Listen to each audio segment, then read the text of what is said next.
Si že kdaj odšel oziroma odšla iz pogovora z občutkom, da nisi povedala vse, da nisi bila vse, kar v bistvu si, in da nisi bila slišana? Da si imela neko dobro idejo, neko jasno misel, ampak se ta misel ni prijela med ljudmi. In potem začneš razmišljati, a si premalo povedal oziroma povedala, a bi morala drugače razložiti stvari, ali pa mogoče sploh nisi dobro v komunikaciji. Ampak resnica je precej bolj preprosta in hkrati precej bolj neprijetna. Problem skoraj nikoli ni v tem, kaj poveš. Problem je v tem, iz kje to poveš. Zato ti želim danes pokazati nekaj zelo konkretnega. 5 znakov, ki ti jasno pokažejo, da te ljudje ne poslušajo in posledično tudi ne upoštevajo zaradi tega, ker nimaš močnega vpliva. Prvi znak. Moraš se ponavljati. Isto stvar moraš povedati večkrat, včasih celo na isti način, pa se nič ne zgodi v okolici. To pomeni, da tvoje besede nimajo teže, zato da bi ustvarile potreben premik. Drugi znak je, da te ljudje prekinjajo medtem, ko govoriš, ali pa prehitro preusmerijo pogovor na drugo tematiko. Ti še vedno govoriš, ampak energija pogovora pa že zdavnaj ni več pri tebi. To ni v bistvu znak nespoštovanja. To je znak, da tvoja prisotnost ne drži prostora, v katerem komuniciraš. Tretji znak. Ljudje se s tabo strinjajo, ampak ne naredijo nič. Rečejo, ja, imaš prav, a veš, se strinjam s tabo, ampak v realnosti ostane vse isto. To je zelo pomemben znak, zaradi tega, ker tukaj v bistvu vidiš razliko med tem, kdo te posluša, da te nekdo posluša, in med tem, da imaš dejansko vpliv. Četrti znak. Moraš vedno razlagati več.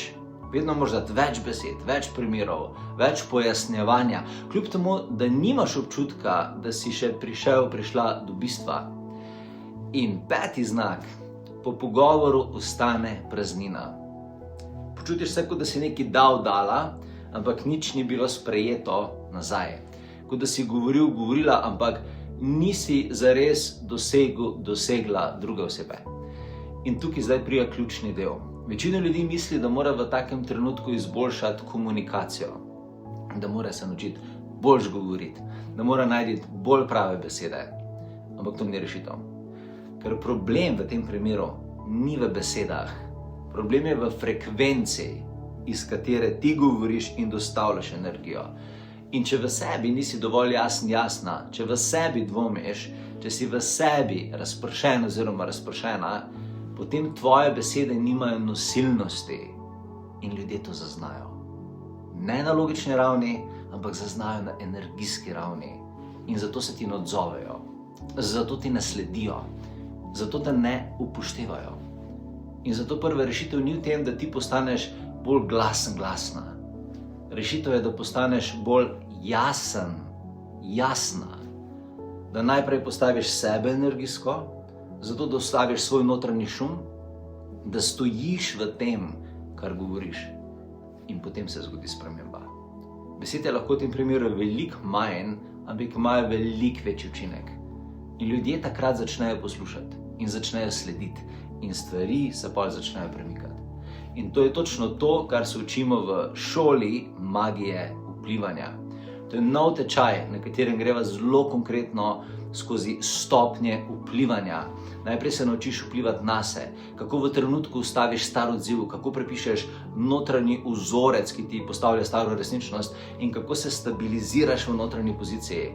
Potem greš na vpliv na prostor, kako s svojo prisotnostjo spremeniš dinamiko gibanja energije v prostoru, kako meriš napetost v prostoru in kako ustvariš okolje, kjer te ljudje v okolju dejansko poslušajo. In na to nadaljuješ z elementi, kako sodelovati z energijo narave, zato da podpre tvojo namero, brez sile, brez konflikta. In potem pride delo s časom, kako prepoznaš ponavljajoče se vzorce, kako jih lahko ustaviš in kako jih lahko usmeriš na drugačno pot. In na koncu še višji nivo vpliva. Kako delovati v pravem trenutku, zato da se stvari dejansko lahko premaknejo. In to je sistem. To ni neka motivacija, to je sistem, način, kako lahko začneš delovati drugače, zato da imaš drugačen učinek. In če čutiš, da je to tisto, kar iščeš, potem te vabim, da se pridružiš tej šoli.